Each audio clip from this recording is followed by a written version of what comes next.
Pulkstens 6:10 pēc Delnoja raga apbraukšanas Destination vairs nav Svētā jūra salas aizvējā.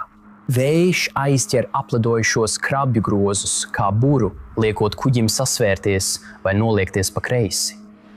Lai to kompensētu, es iedomājos, ka stūrmanis pagriež Destination pa labi, pret vēju un viļņiem, bet 6:12 pēc pagrieziena pabeigšanas pretvējš liek kuģim zaudēt ātrumu, samazinot to līdz 0,9 mezgliem. Straume zem kuģa plūst ar ātrumu 0,8 mezgli no aizmugures, neutralizējot ūdens plūsmas ietekmi uz stūri. Destination zaudē spēju stūrēt un priekšgals pilnībā izgriežas cauri vējām, līdz kuģis 6:13 ir pilnībā apgriezies. Viļņi šļakstās pāri klājam, bet visi noteces atvers ir aizsalušas ar ledu.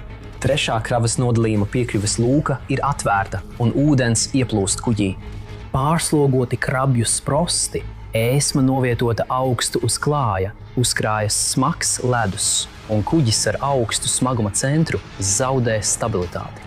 Dažu minūšu laikā kuģis apgāžas un nogrimst.